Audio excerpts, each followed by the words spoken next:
If there was a learning from the Ron DeSantis challenge to Donald Trump, it's exactly that.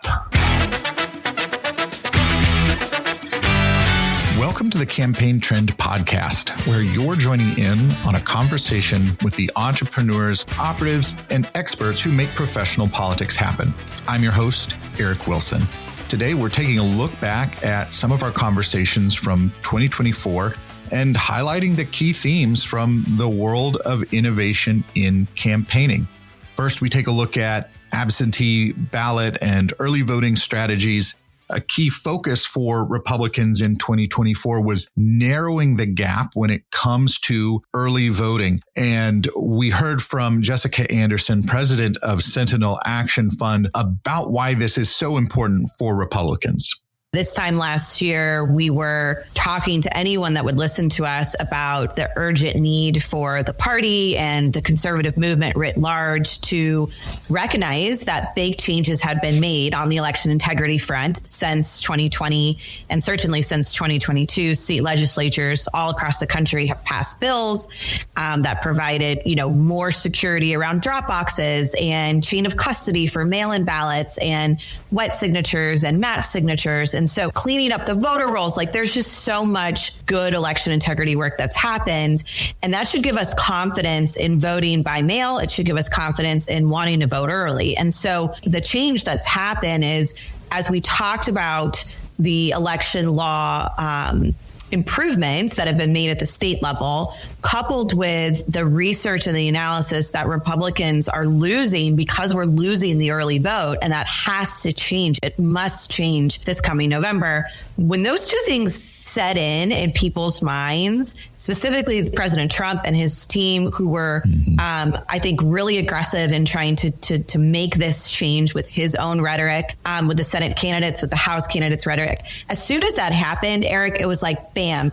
We could then just run on educating people how to vote early. We weren't trying to then convince them that it's okay to do it, because you had President Trump on the stump talking about vote so big, it's too big to rig, and, doing those videos with the RNC of voting early or voting by mail. And so that change up, I think, was one of the ones that was for the benefit of the whole party and was really well received this year. And of course, her organization was instrumental in driving this strategy in states like Pennsylvania and others. We heard from Chris Faulkner from Majority Strategies, who talked a little bit more about how campaigns put this together and operationalize it and what this means for campaigns. Our voter contact and, whether it's grassroots or whether it's paid, I think we have to take those things into account. And from a planning perspective, I usually recommend to clients that you kind of put your early voters into tranches, if possible. If you can find out, some states you can actually get dates of when they turn their ballot in previously, so you can kind of put them in a bucket and say, okay, well, this first bucket is the people that are voting the first week. They're clearly, the most partisan and probably not persuadable. But you can stage your mailings, your advertisings, if you want to get really nuanced and niche about it, you could do that. And it did turn out to be a very important factor of the election. In the Center for Campaign Innovation's post-election survey, we found that 65% of voters cast their ballot before Election Day, really driving home the point that now we have election month, not election day, and campaigns are adapting their strategies accordingly. Another challenge that campaigns confronted this year was media fragmentation and the various social media or digital platforms that we have to be on to be able to reach voters. We heard early on in the year from Sean Topham, who is a strategist from New Zealand, who's talking about the importance of TikTok. Obviously, it's in very uncertain ground right now, but for their campaign, it was very important for reaching key demographics in their country's elections. Yeah, I would go as far to say, from a social media comms perspective, TikTok was the most important decision we made early on, about 12, 18 months before the election, that we needed to be on the platform. So that early. Wow. Yeah, we needed to be on the platform. We needed to be excellent on the platform in terms of the content and the way we engaged on the platform. We had to follow the aesthetics and trends. We needed to embrace the sort of TikTok community and the way influencers and content creators themselves use the platform. And we wanted to make sure there was genuine buy-in from all of the team who are going to be working on it, right from the leader through to the deputy leader, through to anyone who was working in the press team and stuff. Everyone was really on board, and they learned and understood the platform and the community that was on it over time. But that investment started sort of 12 months ago, because the key factor for us was like, gosh, if we're going to do this, it's a big commitment of resource, because on TikTok, you cannot run any paid political ads. You can't throw $100,000 behind something just so it can be seen by more eyeballs. You have to create good content, and creating good content obviously takes time and planning. And when you're working with people who don't have a lot of time to give because they're busy, they're on the road, they're traveling, doing events and debates and debate prep, you have to make that time you use them for to develop that content. That's really, was of major importance to us. Now, it's not just on social media where we see this fragmentation. It's happening on local news. David Konevsky from 3D Strategic Research shared data from that Center for Campaign Innovation survey where he highlighted the impact of fragmentation and how that's changing campaign strategies. Campaigns often prioritize buying ads around local news because those viewers are seen as highly engaged audiences who are more likely to vote, and people who generally watch the news live.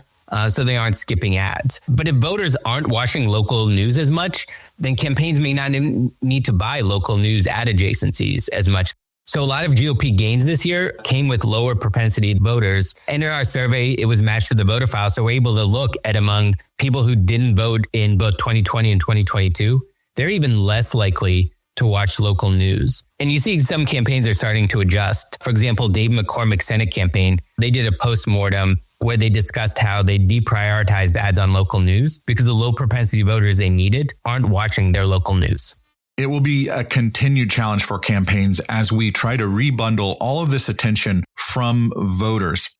Another area that remained a challenge for Republicans and, frankly, Democrats is digital fundraising. This continues to be an important aspect of getting resources into campaigns, but there's been a lot of frustration, certainly among donors and voters, about the volume of this. And we heard from Kurt Ludart, who has been in the digital fundraising industry for more than a decade, has really pioneered this, and talks about the need to adapt our tactics and evolve. It's interesting in the sort of non-political world. We've had over the last few years this growing word that there's a creator economy out there, that there are people who are making money on Instagram, TikTok, maybe silly, but arguably valuable or entertaining creative. And politics, particularly on the GOP side, we're sort of the anti-creator economy.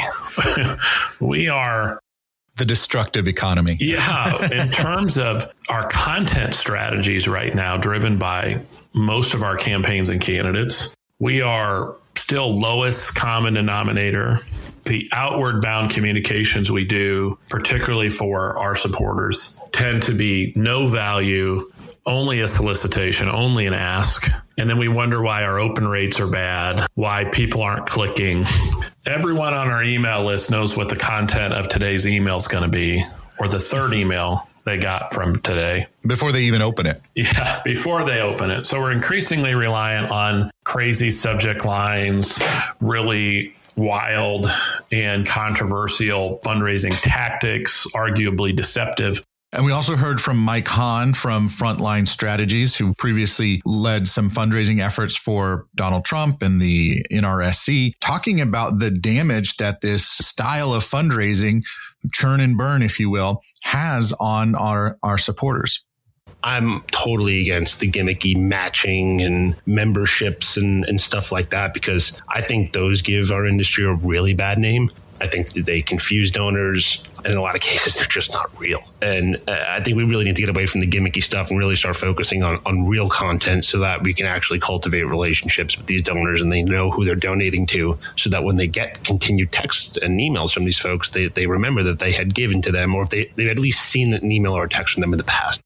So one of the challenges, of course, is everyone agrees on the problem, but nobody really has alignment on solution. And You also have this sort of tragedy of the commons problem where if one person decides to do it differently, they're competing with multiple other people who are still willing to use those aggressive tactics. So I think one of the things that we're starting to see is kind of the revenge of the donor in all of this, of saying, you know what, I'm not going to be giving to this.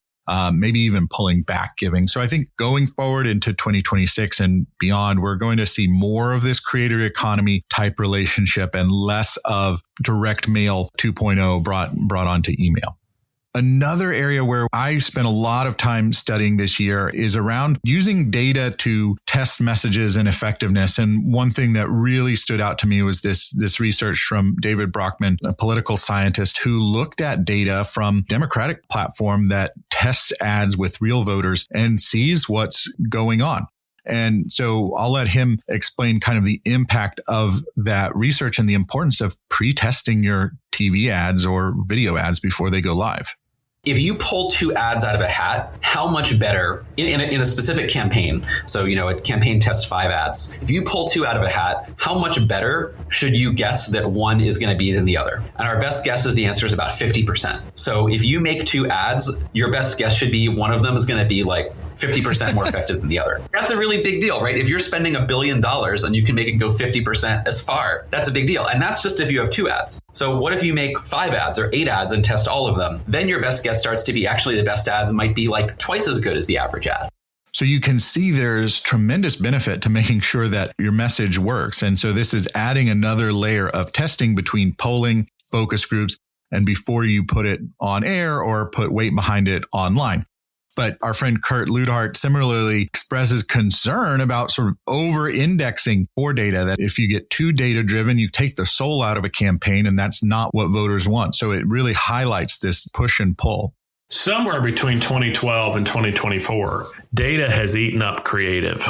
The industry has adopted this attitude of polling and analytics and forgotten that it really doesn't matter how good your polling and analytics are if you're not saying anything interesting.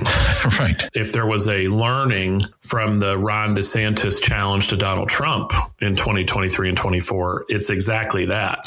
It doesn't matter how amazing your tactical choices are if nobody gives a crap what you're saying, if you're not articulating a message, if you're not creating differentiation between you and your opponent. No amount of money makes a difference.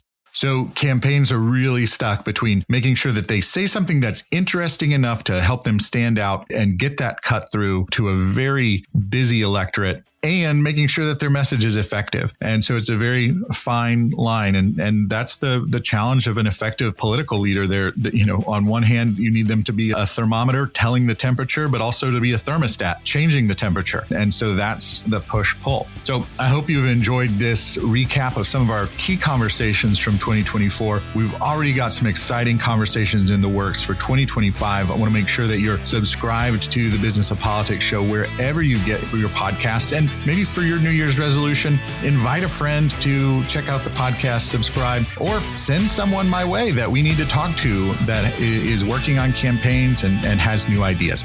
With that, I'm going to say thanks for listening and good luck. The Campaign Trend Podcast is produced by Advocacy Content Kitchen, a media production studio.